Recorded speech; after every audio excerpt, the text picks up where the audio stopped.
Guindy railway స్టేషన్కి ఎదురుగా ఉన్న రాజా కాఫీ హోటల్కి వెళ్ళాడు రాజు. గళ్ళాపేట దగ్గర కూర్చున్న అతన్ని చూసి, రాజయ్య గారు తమరేనా అడిగాడు. అవును అన్నాడతను. నా పేరు రాజు, డిటెక్టివ్ యుగంధర్ అసిస్టెంట్ని. డాక్టర్ శ్రీనివాస్ కారు ప్రమాదం గురించి దర్యాప్తు చేస్తున్నాను అన్నాడు.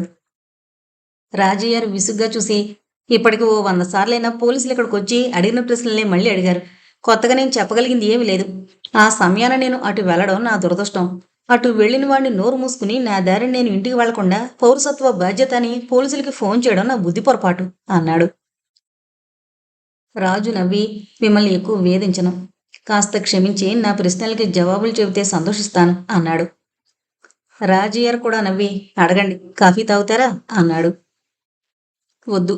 మీరు హోటల్ నుంచి బయలుదేరి వెళుతున్నప్పుడు యాక్సిడెంట్ జరిగిన చోటు దగ్గర తోవలో ఎవరో ఓ మనిషి కాలినడకన వెళ్లడం చూశానన్నారు.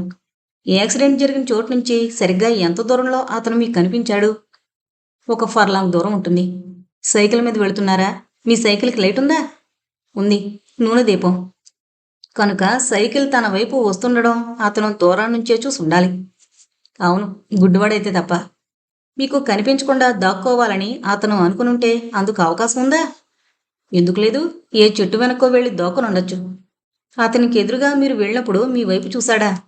లేదు, మొహం అవతల వైపు తిప్పుకున్నాడు. మీ వైపుకు తిరిగి ఉంటే సైకిల్ దీపం వెలుగులో అతని మొహం మీకు కనిపించేదా? కనిపించేదనుకుంటాను. అతను కావాలని మీకు కనిపించకుండా తన మొహం పక్కకు తిప్పుకున్నాడంటారా? రాజేరు నిమిషం పాటు ఆలోచిస్తే అలాగనిపిస్తోంది అన్నాడు. యాక్సిడెంట్ జరిగిన చోటు నుంచి అతను మీకు కనిపించిన చోటు వరకు మీరు నడుస్తున్న రోడ్డుకి పక్క రోడ్లు ఏమీ లేవు. ఆ ప్రాంతాల ఏ ఇంట్లోంచో అడ్డదారిని పడి రోడ్లోకి రావడానికి వీలుంటుందా? ఆ ప్రాంతాల ఇళ్ళేవి లేవు. 1 మైల్ దూరంలో ఓ కాలనీ ఉంది. ఆ కాలనీ వాళ్ళకి గిండి దగ్గర రోడ్డు ఉంది. ఈ స్టేషన్ ప్రాంతాల రాత్రి 12 గంటలు దాటాక ఏ షాప్ అయినా తెరిచుంటుందా? అడిగాడు రాజు. అదిగో ఎదురుగా ఉన్న ఆ టీ కొట్టు తెరిచుంటుంది. ఆ వైపునున్న boarding and lodging house gate ముందు రాత్రంతా ఒక గోర్ఖా కాపలా ఉంటాడు. అసలు రాత్రుళ్ళు అన్ని సమయాల్లోనూ ఈ రోడ్డు మీద రద్దీ ఉంటుంది. కారులు, లారీలు, బస్సులు. ఇది ట్రంక్ రోడ్డు కదూ అన్నాడు రాజయ్యార్. థ్యాంక్స్ చెప్పి రాజు హోటల్లోంచి బయలుదేరి ఎదురుగా ఉన్న టీ కొట్టులోకి వెళ్ళాడు. దాదాపు 10 రోజుల క్రితం అలందూరు రోడ్డు మీద అర్ధరాత్రి కారు యాక్సిడెంట్ జరిగింది. జ్ఞాపకం ఉందా? అడిగాడు రాజు కొట్టతన్ని. ఆ, ఎవరో డాక్టర్ పోయాడు. ఏం? యాక్సిడెంట్ జరిగిన ఓ 15 గంట ముందు ఆ రాత్రి ఎవరైనా ఓ మనిషి కాలినడకన ఇటు వచ్చాడా? అవును. 15 గంట ఏంటి, దాదాపు గంట ముందు అన్నాడు టీ కొట్టతను. యాక్సిడెంట్ విషయం టీ కొట్టతనికి ఆలస్యంగా తెలుసుంటుందని రాజు జ్ఞాపకం ఉంచుకుని, ఆ, గంటకి ముందు అతన్ని మీరు చూసారా? అడిగాడు. దూరం నుంచి చూశాను. రాజయ్యర్ హోటల్కి అవతల నిల్చున్నాడు. నా కొట్టుకి రాలేదు. నిల్చుని ఏం చేశాడు? ఒక లారీ ఆపి దాంట్లో ఎక్కి వెళ్ళాడు. లారీకి సంబంధించిన మనిషా? ఏమో, నాకెలా తెలుస్తుంది? ఎలా ఉన్నాడు? ఆనవాళ్ళు చెప్పగలరా? ఫుల్ సూట్లో ఉన్నాడు. ఫెల్ట్ హ్యాట్ పెట్టుకున్నాడు. పొడుగ్గా ఉన్నాడు. అంతే చెప్పగలను. ఆ లారీ నెంబర్ కానీ ఏ కంపెనీదో కానీ చెప్పగలరా? సారీ సార్, నేను అదేమీ చూడలేదు. నా పనిలో నేను ఉండిపోయాను అన్నాడు టీ కొట్టతను. లారీ ఊళ్ళోకి వెళ్ళిందా లేక దక్షిణానికి వెళ్ళిందా? అడిగాడు రాజు. టౌన్ వైపే వెళ్ళింది సార్. లారీ కోసం ఎంతసేపు అక్కడ కాచుకున్నాడతను? ఓ 5 నిమిషాలు. థ్యాంక్స్ చెప్పి రాజు అక్కడి నుంచి బయలుదేరాడు. 10 రోజుల క్రితం ఒక యువతి ట్యాక్సీలో వచ్చి ఇక్కడ దిగింది సామాన్తో. మీలో ఎవరైనా ఆమె సామాను మోసుకెళ్లి రైల్లో పెట్టారా? అడిగాడు యుగంధర్. సెంట్రల్ రైల్వే స్టేషన్ పోర్టుకోలో నిలబడ్డ పోర్టర్లని. అయ్యా, రోజు 200 మంది ఆడాళ్ళు ఇక్కడ ట్యాక్సీల్లో, కార్లలో దిగుతూ ఉంటారు. 10 రోజుల క్రితం కాదు సరికదా, నిన్నటి విషయం అడిగినా చెప్పలేం అన్నాడు నవ్వుతూ ఓ పోర్టర్. యుగంధర్ కూడా నవ్వాడు. ఆ పోర్టర్లని ఆ విధంగా సంభాషణలోకి దింపాలనే యుగంధర్ ప్రయత్నం. అవును, కష్టమే. కానీ మీలో కొంతమందికి ఎక్కువ జ్ఞాపకశక్తి ఉంటుందనుకుంటాను. ఎంత జ్ఞాపకశక్తి ఉంటే మాత్రం ఏం ప్రయోజనం సార్ అన్నాడు ఇంకో పోర్టర్. ఆ అమ్మాయి ఫోటో నా దగ్గరుంది, చూపిస్తాను. ఎవరికైనా జ్ఞాపకం వస్తుందేమో అంటూ యుగంధర్ జేబులోంచి జయంతి ఫోటో తీసి చూపించాడు. యుగంధర్ చుట్టూ నిల్చున్న పోర్టర్లు మెడలు వంచి చూస్తున్నారు. ఇలా కాదు, ఒకళ్ళ తర్వాత ఒకళ్ళు చూడండి అని ఫోటో ఒక పోర్టర్కి ఇచ్చాడు యుగంధర్. నేను ఈమెను చూశాను సార్ అన్నాడు ఒక పోర్టర్. అలాగా, ఎన్ని రోజుల క్రితం? దాదాపు 10 రోజుల క్రితం సార్, బాగా జ్ఞాపకం ఉంది. ఈ అమ్మాయి అయినా? అవును సార్, ఈమె. ఏ రైలు ఎక్కింది? రైలు ఎక్కలేదు సార్, ట్యాక్సీ ఎక్కింది. ట్యాక్సీ ఎక్కిందా, ట్యాక్సీ దిగిందా అడిగాడు యుగంధర్. ట్యాక్సీలోంచి దిగడం నేను చూడలేదు సార్. ట్యాక్సీలో సామాను పెట్టాను, ఆమె ఎక్కింది. ట్యాక్సీ వెళ్ళిపోవడం చూశాను అన్నాడు ఆ పోర్టర్. ఈ అమ్మాయేనని నీకు నిశ్చయంగా ఎలా తెలుసు అడిగాడు యుగంధర్. కాస్త గొడవ జరిగిందిలేండి. ఇక్కడికొచ్చి ఎవరినో దింపిన ట్యాక్సీలోకి సామాను ఎక్కించమంది. క్యూలో ఉన్న ట్యాక్సీలో ఎక్కాలి కానీ ఆ ట్యాక్సీ ఎక్కనివ్వరని చెప్పాను. నా మాట నమ్మక ట్యాక్సీ డ్రైవర్ని అడిగింది. అతను నేను చెప్పినట్టే చెప్పాడు. నన్ను వెళ్ళి ఇంకో ట్యాక్సీ తీసుకురమ్మంది. క్యూ దగ్గర పోలీస్ కానిస్టేబుల్ ఉంటాడని నన్ను ట్యాక్సీ తీసుకురానివ్వడని చెప్పాను. అయితే పోర్టర్లు దేనికి అని అడిగింది. ట్యాక్సీలో సామాన్లు పెట్టడానికని, డ్రైవర్ సామాన్లు ఎత్తి పెట్టడాని చెప్పాను. కోపంగా వెళ్ళిపోయి ట్యాక్సీ తనే తెచ్చుకుంది. సామాను ట్యాక్సీలో పెట్టాను. నాకు రూపాయి ఇచ్చింది. అసలే కోపంగా ఉన్న మనిషి ఇంకా ఏమేని అడిగితే ఇవ్వదని ఊరుకున్నాను అన్నాడు ఆ పోర్టర్. Very good. ఆ ట్యాక్సీ నెంబర్ తెలుసా? తెలీదండి. డ్రైవర్ తెలుసు, పేరు షణ్ముఖం. ఎక్కడికి తీసుకువెళ్ళమందో విన్నావా? లేదండి. ట్యాక్సీ ఎక్కుతున్నప్పుడు డ్రైవర్కి ఏం చెప్పిందో నేను వినలేదు. యుగంధర్ 5 రూపాయల నోటు తీసి ఆ పోర్టర్కిచ్చాడు. ఆ డ్రైవర్ షణ్ముఖం వస్తే మీ దగ్గరికి పంపించనా అడిగాడతను. అవసరం లేదు, నేనే వెళ్ళి కనుక్కుంటాను అని యుగంధర్ స్టేషన్ నుంచి బయలుదేరాడు. రాత్రి 11 గంటలైంది. గిండి రైలు స్టేషన్కి ఎదురుగా నిల్చున్నాడు రాజు. మద్రాసు వైపు వెళుతున్న ప్రతి లారీని ఆపుతున్నాడు. 10 రోజుల క్రితం మీరిక్కడ ఇదే స్థలంలో ఎవరినైనా మీ లారీ ఎక్కించుకుని తీసుకువెళ్లారా? అదే ప్రశ్న. అడిగిన ప్రశ్నే మళ్ళీ ఇంకో లారీ రాగానే ఆపి ఆ డ్రైవర్ని అడుగుతున్నాడు.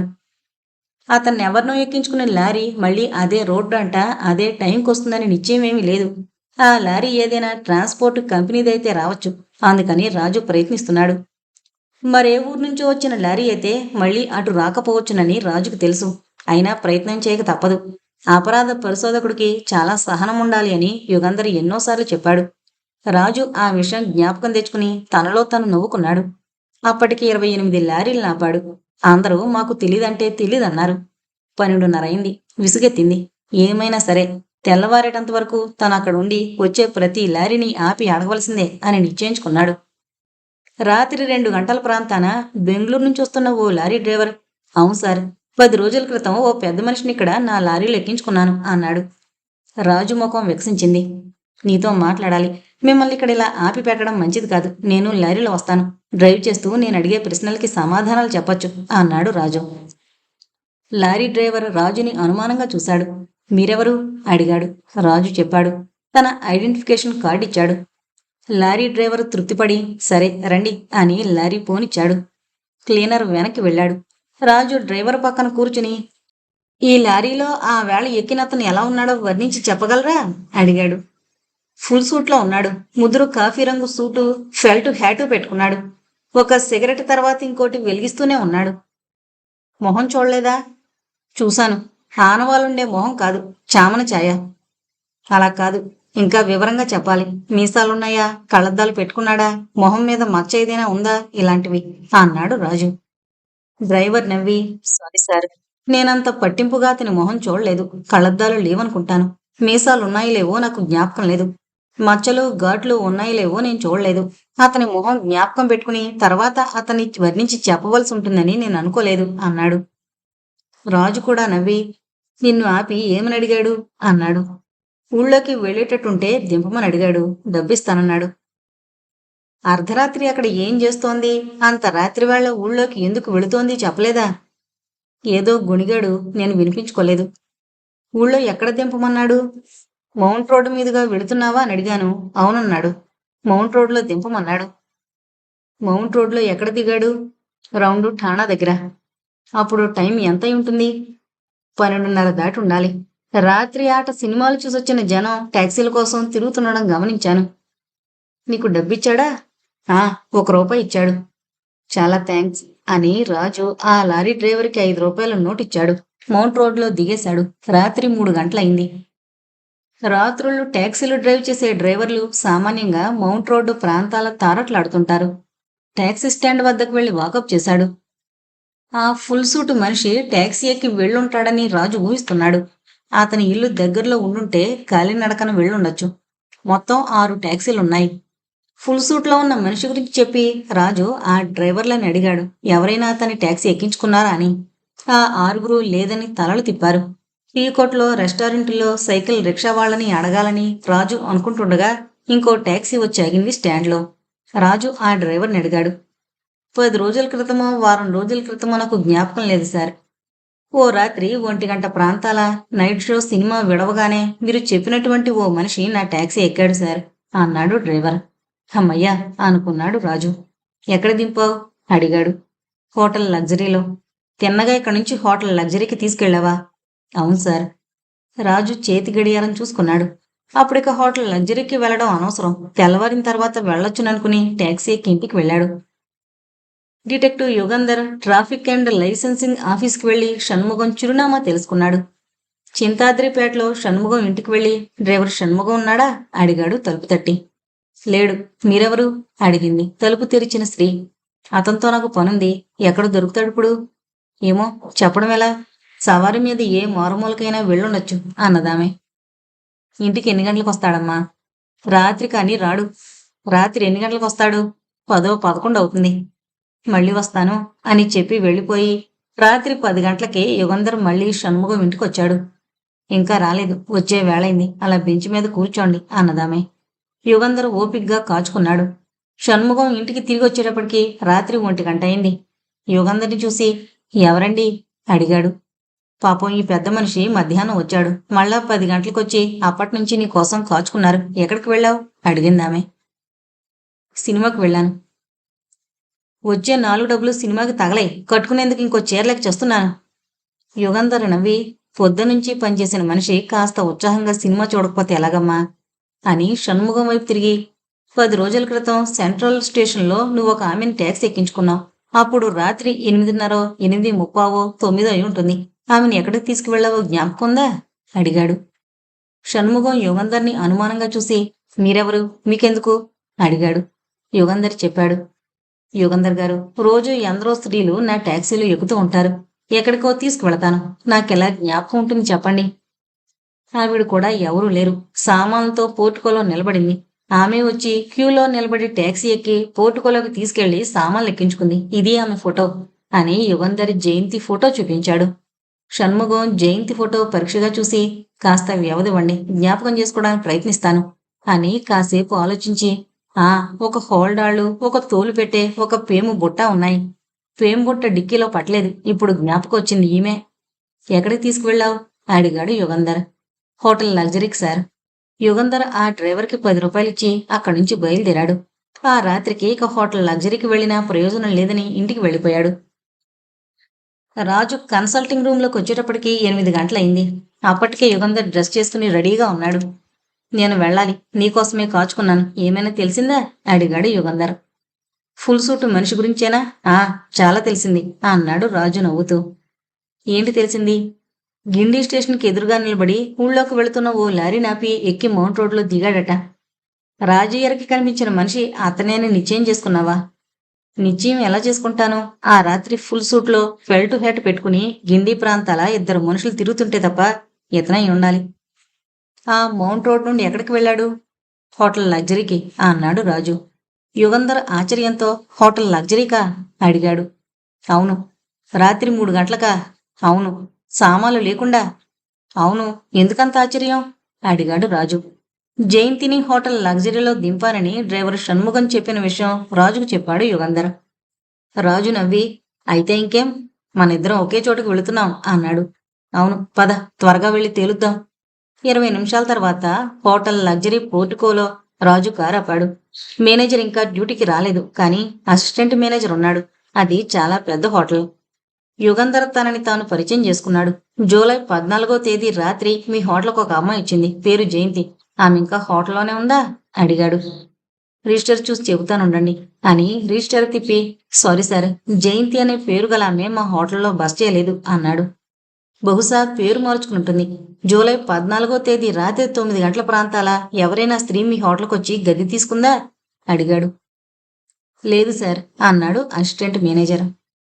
దయచేసి సరిగ్గా విచారించి చెప్పండి.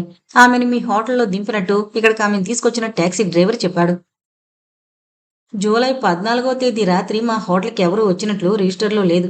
ఎవరిని విచారించమంటారో చెప్పండి అడిగాడతను. యుగంధర్ ఆలోచనలో పడ్డాడు. షణ్ముగం పొరపడ్డా? ఇంకో హోటల్కి బదులు ఈ హోటల్ పేరు చెప్పాడా? అదే రాత్రి 3 గంటల ప్రాంతాల మీ హోటల్లో బస చేయడానికి ఒక పురుషుడు వచ్చుండాలి. అతని విషయం ఏమైనా చెప్పగలరా? అడిగాడు రాజు. అసిస్టెంట్ మేనేజర్ రాజుని చిరాకుతో చూసి, సారీ మిస్టర్, జూలై 14వ తేదీ రాత్రి 7 గంటల తర్వాత మా హోటల్కి మగవాళ్ళు కానీ ఆడవాళ్ళు కానీ ఎవరూ రాలేదు బస చేయడానికి. వచ్చుంటే ఈ రిజిస్టర్లో రాసి ఉంటుంది, మీరే చూసుకోండి అన్నాడు పుస్తకం ముందుకు తోసి. ఒకవేళ పగలు ఎప్పుడో వచ్చి గది తీసుకునుంటే? అడిగాడు యుగంధర్. అయితే అర్ధరాత్రి వచ్చిన వాళ్ళ గురించి ఎందుకు అడిగారు? పగలు ఎప్పుడో వచ్చి గది తీసుకుని డబ్బిచ్చి వెళ్ళిపోయి రాత్రి సామాన్లతో వచ్చి ఉండొచ్చు కదా. అప్పుడు రాత్రి వచ్చినట్లు రిజిస్టర్లో ఉండదు కదా. You are perfectly correct sir. పగలొచ్చుంటే రాత్రి వచ్చినట్లు రిజిస్టర్లో ఉండదు. చాలా సింపుల్ లాజిక్ అన్నాడు అసిస్టెంట్ మేనేజర్. అటువంటి పక్షంలో ఆ స్త్రీ కానీ ఆ పురుషుడు కానీ రాత్రి వచ్చింది లేనిది తెలుసుకోలేరు. రాత్రి డ్యూటీలో ఎవరుంటారు?